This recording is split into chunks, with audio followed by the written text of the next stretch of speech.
Buat apa kita bersatu kalau mereka orang-orang yang bukan pribumi Indonesia menganggap kita pribumi Indonesia adalah sebagai budak-budak mereka?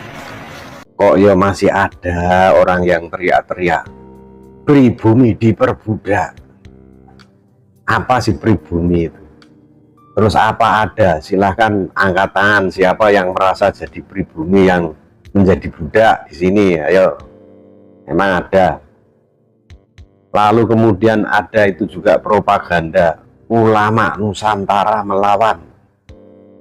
Emang ada ulama Nusantara melawan ulama non Nusantara. Siapa ulama non Nusantara itu?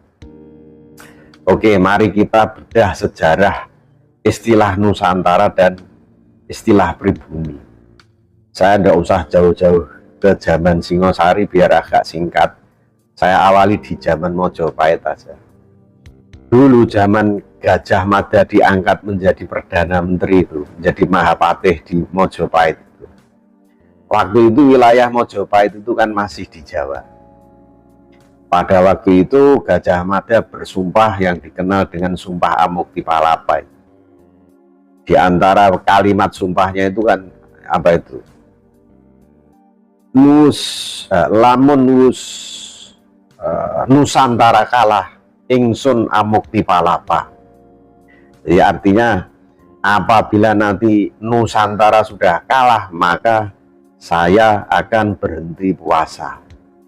Jadi Nusantara pada waktu itu adalah wilayah yang berada di luar kekuasaan Majapahit, di mana pada waktu itu wilayah kekuasaan Majapahit itu baru ada di Jawa. Nah, pada awalnya Nusantara itu maknanya adalah wilayah di luar Jawa, itu ya. Nah, namun kemudian terjadi pergeseran makna.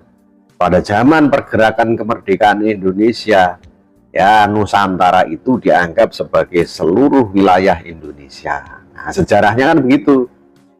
Sampai nanti setelah Indonesia merdeka, ya. Nah, nanti bagi yang pernah kuliah di perguruan tinggi, ada mata kuliah kewirausahaan. Di situ ada pendidikan wawasan Nusantara. Salah satu aspek pendidikan wawasan Nusantara itu apa?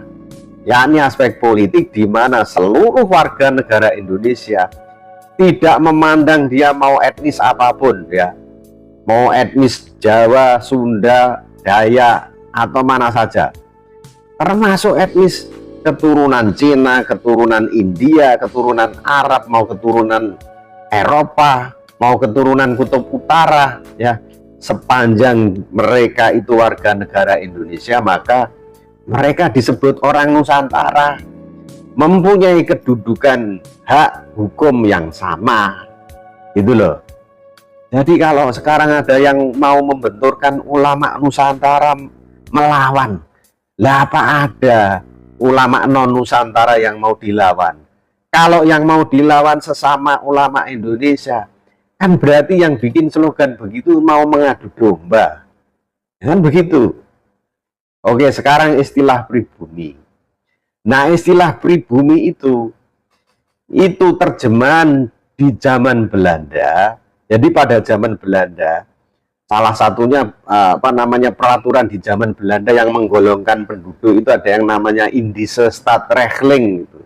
Zaman Belanda itu penduduk Hindia Belanda alias Indonesia pada masa penjajahan itu dibagi menjadi 3 golongan oleh pemerintah penjajah Belanda, yaitu golongan Eropa, ya. Golongan Eropa itu orang-orang barat itu, tapi nanti Jepang juga dimasukkan di golongan Eropa ini, ya. Meskipun Jepang itu Asia kan itu. Nah, kemudian ada golongan timur asing. Mereka para keturunan Cina, ya. Terus India, keturunan Arab yang hidup di Hindia Belanda itu pada waktu itu digolongkan sebagai golongan timur asing. Terus kemudian yang ketiga ada golongan bumi putra alias golongan inlanders. Inilah yang diterjemahkan sebagai golongan pribumi. Jadi pengistilahan pribumi itu pengistilahan penggolongan-golongan penduduk pada zaman Hindia Belanda. Lah kalau kalian sudah merdeka, Indonesia ini sudah merdeka, ya sudah tidak ada lagi golongan pribumi dan non pribumi. Kenapa? Karena konsepsinya itu NKRI itu adalah apa? National state, negara kebangsaan, di mana semua suku termasuk apa namanya? Semua suku termasuk keturunan Cina, keturunan Arab, keturunan India, keturunan manapun selama menjadi warga negara Indonesia, mereka tidak bisa disebut sebagai non pribumi. Kan gitu. Mereka tidak bisa disebut sebagai non Nusantara. Nah, kan gitu.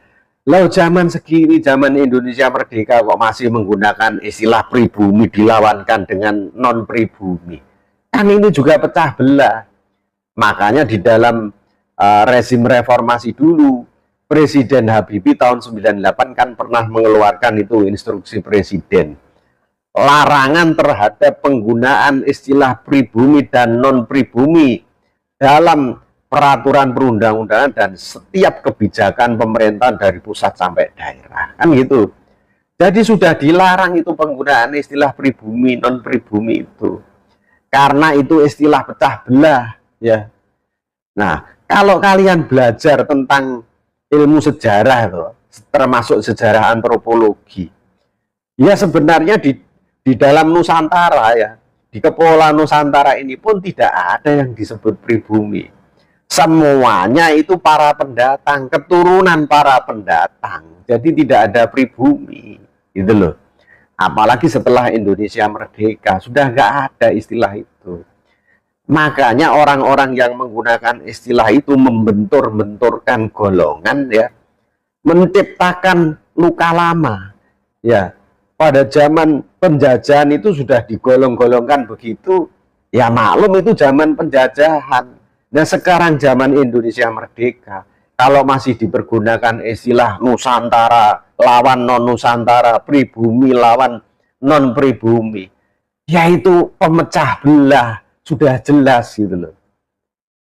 Nah repot itu negara ini kalau diisi orang-orang yang masih cara berpikirnya apa itu? Primordial seperti itu, cara berpikirnya memecah belah seperti itu, ya repot, nggak maju-maju. Negara ini cuma ngurusi begitu-begitu aja. Mudah-mudahan semua pada segera sadar ya. Jadi aduh, repot negara ini kalau masih isinya begitu-begitu itu, dibentur-benturkan terus nggak selesai-selesai.